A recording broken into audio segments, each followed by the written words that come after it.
All right. I was looking at my YouTube channel today and I was realizing that I hadn't recorded anything for a while. And I had been pretty consistent with my uploads. So I was like, man, I got to get back on that YouTube game and get something going. At least the people who still are with the channel, ride with the channel, deserve a video once in a while, even though I'm not active. As you know, my story goes, when I was real hot and heavy in the stuff like 13, 14, 15, I was recording like 3 or 4 videos a day. But I had a day off from work, I had some time, and I thought I would just tell a wrestling story, kind of see if, anybody enjoys it or whatnot. I hope you enjoy it. Um, so I've been watching some old school things on WWE Network today and some old DVDs and stuff today. And I kind of got to thinking, like, one of the biggest WCW fails of all time happened in the early 90s and might be interesting to talk about it. So we go back to the year 1990 in World Championship Wrestling. Ric Flair is dominant, 10 years dominant as the world champion. Probably the greatest world champion of all time. I always have Shawn Michaels at number 1 and Flair at number 2 when people ask me who the best wrestlers of all time are. And it wasn't until I saw Michaels in Detroit was seen at WrestleMania Live where I went, he's the greatest I ever saw performance-wise. And Flair was always number 1 until I saw Michaels live at WrestleMania and just saw how good he was. So in 1990 in WCW, your early months of the year, you had Flair. He was putting Luger down in Capital Combat. He was the world champion. He was the best. Still selling out arenas. Flair was still having, 45-minute matches with Lex Luger. Still on fire in 1990. As hot property as ever. And then WCW, they have the infinite decision, or they have the infinite wisdom that they're going to get a new boss in WCW. They're going to bring in this guy named Jim Herd to run the WCW. Jim Herd had never worked in the professional wrestling industry. Jim Herd was a manager for Pizza Hut. A manager for Pizza Hut is going to stand in front of a guy like Ric Flair, the Steiner brothers, Sting, and teach them the world of professional wrestling. It was the biggest disgrace, the biggest joke I'd ever heard about in my life. And so Herd comes in. Immediately, Jim Herd, he wants to throw his weight around and make this big impact. He looks at Sting, says, oh, that's the guy. That's the guy. Sting's the guy. He's our champion. He's our face. We don't need Flair no more. We're going to tell Flair to cut his hair and get an earring, and we're going to call him Spartacus, the most successful wrestler of the 80s besides Hulk Hogan, and you want to change him, and you want to change his gimmick. The greatest draw probably in wrestling history besides the Hulk, and you want to change his gimmick. Right now, you're destined for trouble with a guy like this running your company who knows nothing about wrestling and wants to change Flair's gimmick. Flair's pissed, and rightfully so. Flair had been selling out the world at this point for 15 years, and this idiot from Pizza Hut wants to come in and change his gimmick. Flair's pissed. Anyway, so you move to 91, and Herd's still after Flair, and Flair's just like, screw this, I'll call Vince. And so he does, and he leaves, and he's gone. And he goes to the WWF, and he hasn't, so 2 years. But, WWF was a different animal. A different company. Flair didn't really get to be the R-rated Flair up there. I think if they would have let him be the R-rated Flair in 91, 92, it might have been a different story. Plus, he was suffering some vertigo issues. His health wasn't the best in the WWF. He wasn't in the best shape. So you're not, in 91, 92, yeah, he won the Royal Rumble, but Flair was not at his apex like he was 86 to 87 when his in-ring work was untouchable.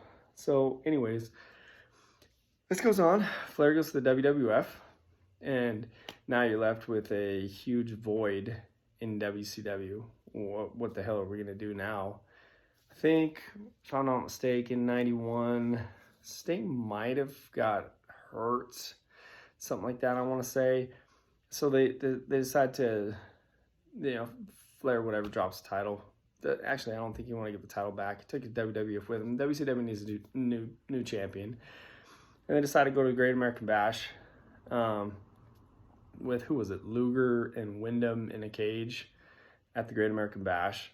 And during this match, the entire arena is chanting, "We want Flair, we want Flair, we want Flair," and not even paying attention to your two wrestlers in the main event for the world title. That killed WCW. It killed them. It is just not having Flair there, not appreciate his talent, not working with the guy. It was the biggest bonehead, and Hurt didn't last long. Flair went back February 93 Super Bowl. It was just a huge mistake to have a non-wrestling mind want to change Flair's gimmick and call him Spartacus. They just didn't get it. They just didn't understand the way the business worked. If you get a golden goose in your company, you don't bury him and change his gimmick. That would have been like the equivalent of Hulk in '86, the golden goose of the WWF. That would have been the equivalent of him losing to Ravishing Rick Rude in '86, who had a house show for the belt. You don't kill your golden goose. And that's what Herd came in and tried to do. WCW in the early 90s had so much talent, but Flair was the flagship. I mean, he was the best. If anything, Herd, when he came into WCW in 90, he would have worked with Flair. He would have said, "Flair, you're my guy. I know Sting is tremendous. Why don't you guys have another run?" You could have beat that in the ground and sold pay-per-views, but Sting was never Ric Flair. He was never gonna be Ric Flair.